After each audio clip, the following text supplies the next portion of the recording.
पावन वाल्मीकि प्रभु उत्सव के बाद निरंतर जैसा प्रयास आप लोगों ने किया बठिंडा वालों ने, इसी तरह से पूरी दुनिया में लोग अलग अलग रूप में, कहीं शोभा यात्रा हो रही है, कहीं बड़े बड़े योगामृत, बहुत बड़े स्तर पर लोगों ने दीपमाला भी की, लाइटें लगाई। ये निरंतर 1 महीने तक चलता रहेगा। ये अपने आप में एक जागरूकता की निशानी तो है कि पहले से बेहतर जागरूकता है, मगर कमियां भी बहुत ज़्यादा है और कुछ चीज़ें कुदरती भी होती हैं। जब मकान बनाते हैं हम तो कचरा भी बनता चला जाता है। कोई ईंट टूट गई, उसका कचरा कहीं रेत बिखर गई, कहीं खुदाई की, मिट्टी निकाली, तो एक कचरा भी तैयार होता है। फसल भी लगती है, उसके साथ भी घास फूस पैदा होता है, मगर घास फूस ना हटाया जाए। आप बहुत सुंदर घर बना लो, संगे मरमर लगा लो, मगर जो कचरा इकट्ठा हुआ उसको ना हटाओ तो अच्छा लगेगा? फिर वो अच्छा नहीं लगता। ये बातें हमने सीख ली, सबने सीख ली। जिनको हम देखते हैं, दरबार साहब है, बहुत गुरुद्वारे आपके शहर में बड़े बड़े होंगे, उनको भी रोज सिखाया जाता है। जन्म से दादी सिखाना शुरू कर देती है कि गुरुद्वारे जाना है, कैसे बैठना है, कैसे मत्था टेकना है, अरदास होगी तो कैसे खड़े होना है, कैसे नीचे हाथ लगाना है, सब चीज सिखाई जाती है।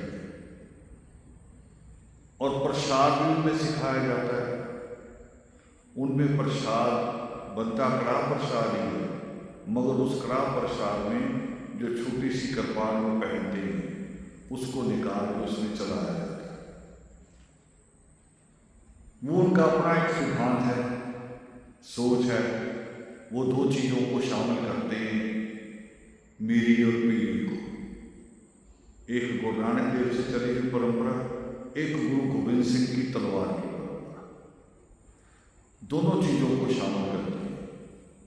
मगर अब हमने ये सोचना है कि जितने गुरुद्वारे हैं, छोटा बड़ा जैसा, वो प्रसाद अलग तरह से करते हैं।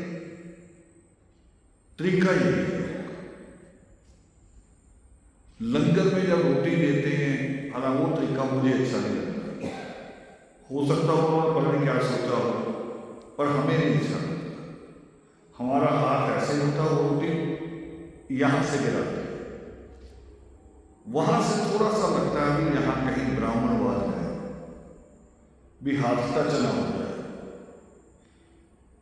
रोटी हाथ पे रख ली जाए तब भी हाथ टच नहीं होता। रोटी लपेटी होती ना, लपेटी हुई रोटी को ऐसे रख दे तो टच नहीं होता, मगर दूर से छोड़ देंगे। पर पूरी दुनिया में, चाहे आप कनाडा भी चले जाओ, अमेरिका के गुरुद्वारे में चले जाओ, एक ही सिस्टम है।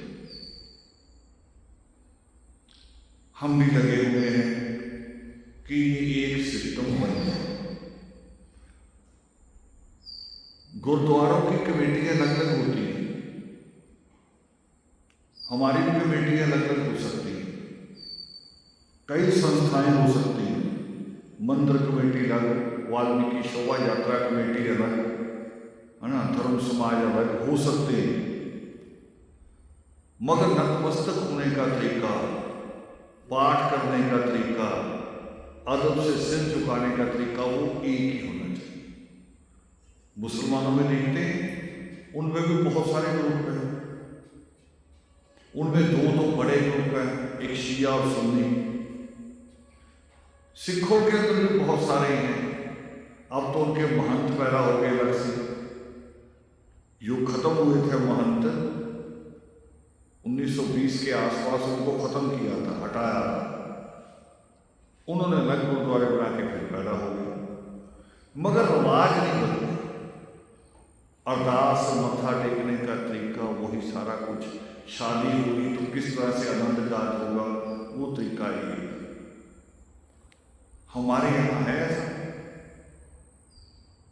सोच के देखो, कुछ भी बच्चे का जन्म ही दे दो, हम सबके रिवाज बन रहे हैं। अगर बठिंडा वालों का एक रिवाज होगा और उसकी नानी किसी और शहर से आके कहेगी मेरा रिवाज नहीं है। हमने तो शहरों के भी रिवाज बना रखे हैं बल्कि, और हमने इस तरह से कौम में फूट डाली हुई है। कितना पंजाब है, इतना छोटा सा। बड़ा प्रांत उत्तर प्रदेश है, मध्य प्रदेश है, राजस्थान बड़ा है, हमारा इतना सा पंजाब है। और इतने से पंजाब को हमने कितने हिस्सों में बांटा हुआ है। अमृतसर वाले अंबाला तक चल जाएंगे हरियाणा में शादी करने, मगर बठिंडा नहीं जाएंगे, संगरूर नहीं जाएंगे। क्यों? कौम अलग नहीं है, रिवाज अलग है। ये रिवाज ही दूर करें। और ये काम कौन करता है? कौम के रिवाज एक जैसे हों जन्म से लेकर मृत्यु तक। ये काम लीडरों के हैं कि संतों के? बताइए, बताओ बेटे, ये किसका काम है? संतों का। और हमारे संतों के अपने रिवाज एक नहीं। हमारे संत तो जय वाल्मीकि नहीं बोलते।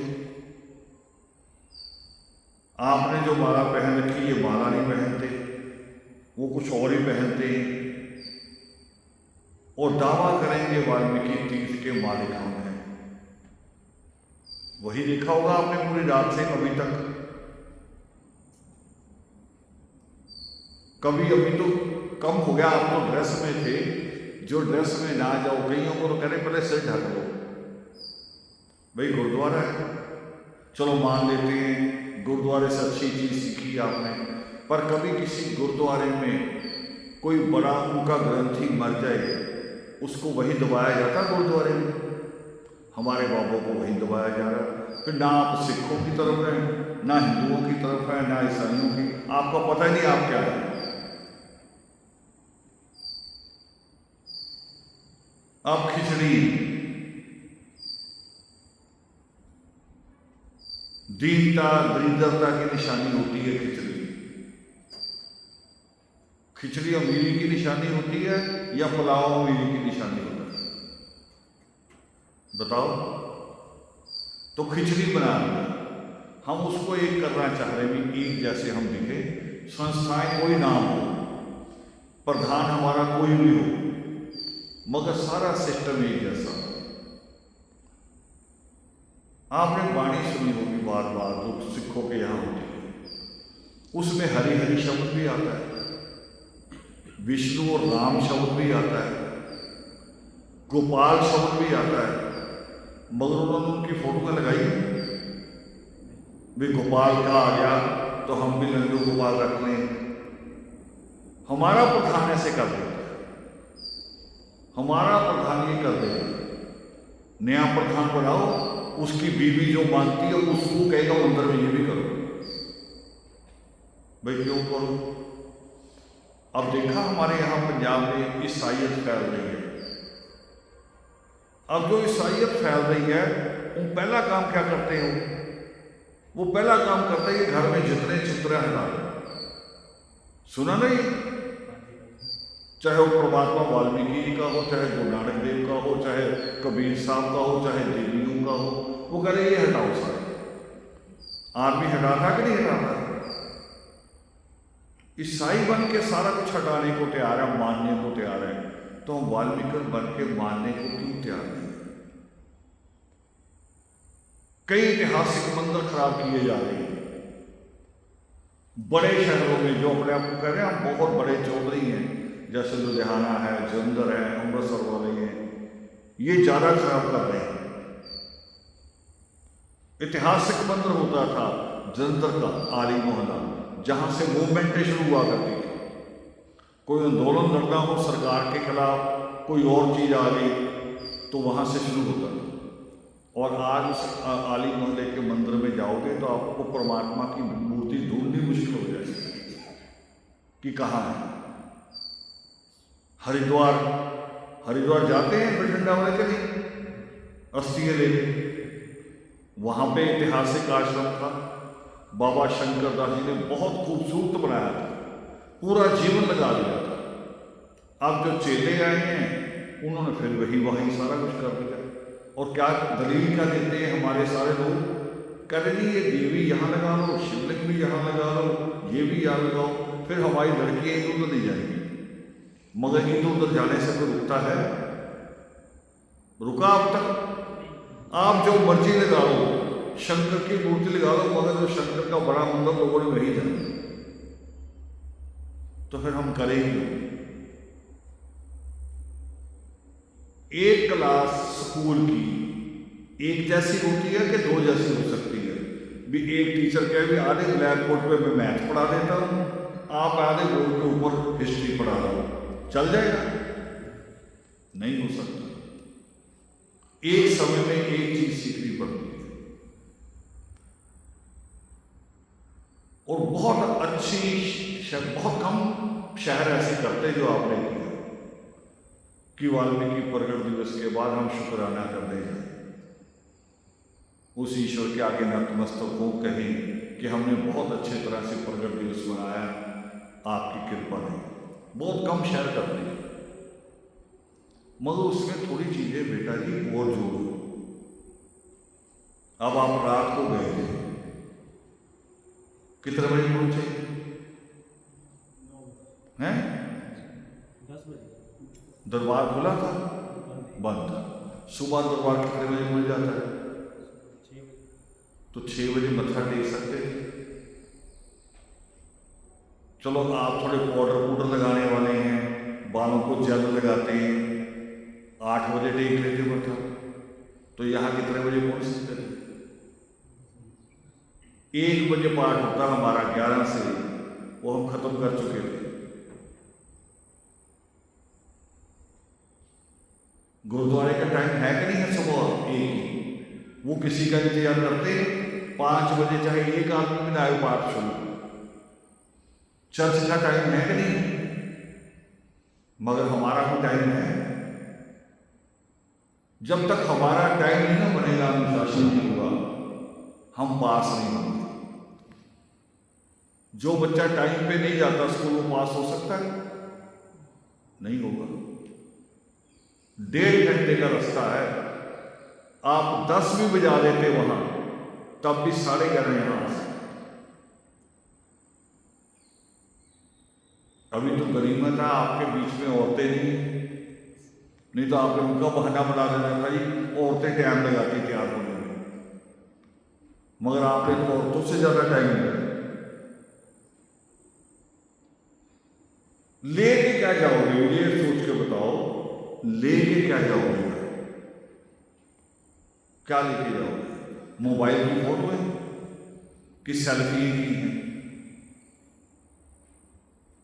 सेल्फी है आपकी किसी भी अच्छे स्पॉट पे हो सकती है। आजकल तो लोग मॉल में जाकर भी सेल्फी कर लेते हैं, पर वाल्मीकि तीर्थ केवल सेल्फियों के लिए होना चाहिए? वहां से तो कुछ और लेना चाहिए ना। जिस जगह को मां सीता ने चुना था कि मैं यही रहूंगी, उस जगह से हमें तो कुछ और लेना चाहिए। और भी चीजों की जरूरत है, मगर वहां इस तरह से बैठ के बात नहीं होती। हुई? कितने बजे तक वहां रहे हैं? कितने बजे तक रहे थे वहां से कितने बजे निकले? 11 बजे। सुबह उठे होंगे 7 बजे, चलो 11 बजे तक आपको ऐसा दृश्य नजर आया कि वहां बैठ के कोई समझा रहा है। इसीलिए उपवन बनाया था कि वहां से लौट के आओ तो कुछ परमात्मा ने जो ज्ञान दिया ना, जो प्रसाद परमात्मा की वाणी में है, वो लेके जाओ। हमें कोई पूछे कि आप कौन हैं, तो हम बता सके हम कौन हैं। अभी हम बता नहीं पाते।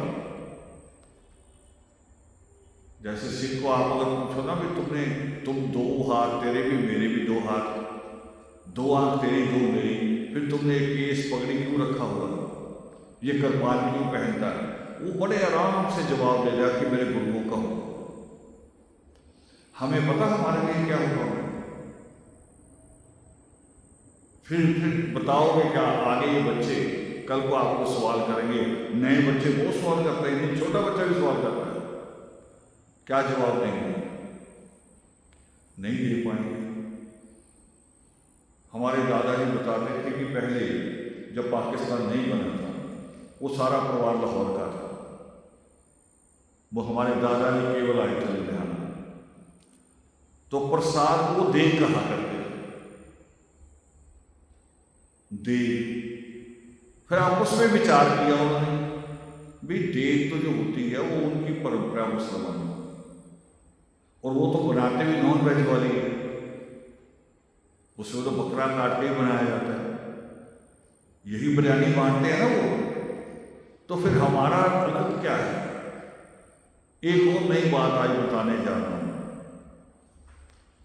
परमात्मा का एक बहुत पुराना चित्र होता था, शायद किसी घर में देखने को मिल जाएगा, कि परमात्मा बैठे हैं आसन पे और नीचे एक शेर की खाल रखी हुई, शायद देखने को मिल जाए। फिर विचार किया कि जो परमात्मा एक क्रोंच पक्षी की मृत्यु पे इतने करुणामय हो सकते हैं, वो शेर को मार के उसके ऊपर कैसे बैठ सकते हैं?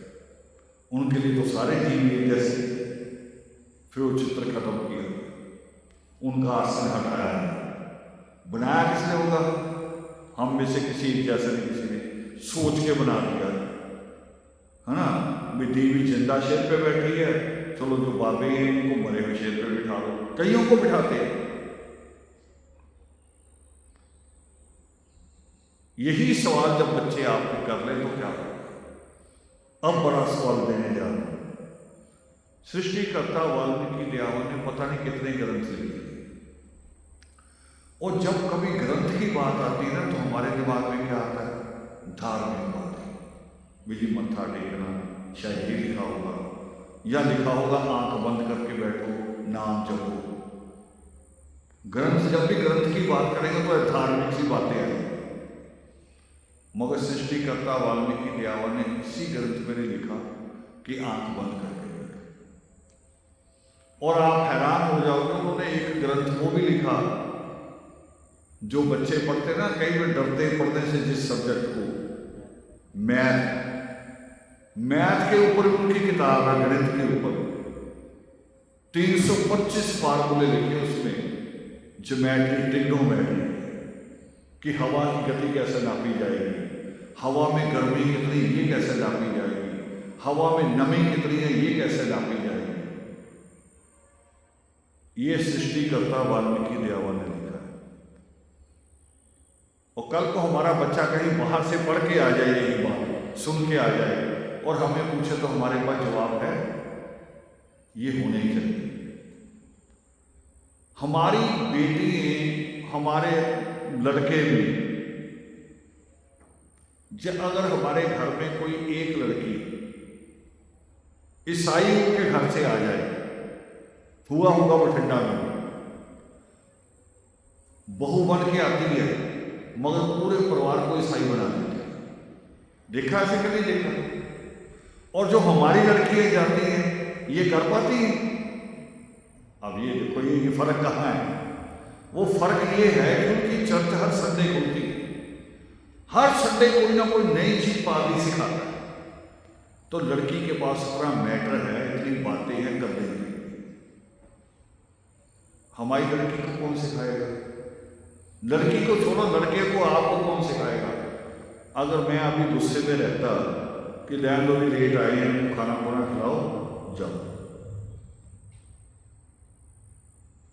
फिर ये बात नहीं होती बैठ के। हम सीख ही नहीं रहे, हमारा सारा जोर कहाँ लगा हुआ? लंगर भंडारे।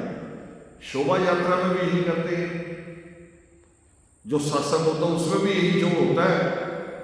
सत्संग में ये जोर ही नहीं होता लोगों को बिठाना कैसे है। यहां तक हमारे तो मरने में भी यही हो गया, लोग अफसोस के लिए आते हैं, हम कह रहे बड़े खाना खा रहे हैं। अब मरने का नाम रोटी हो गया, कह रहे उसकी रोटी खाओ। हुआ कि नहीं हुआ ये? तो हम इंसानों जैसे रहे नहीं, हमें इंसानों जैसे बनना है कि वो परमात्मा ने क्या सिखाया। और जिस दिन सीख जाएंगे, हमारे बीच में जो लोग ईसाई बन रहे या कुछ और बन रहे, वो बनना बंद हो जाए।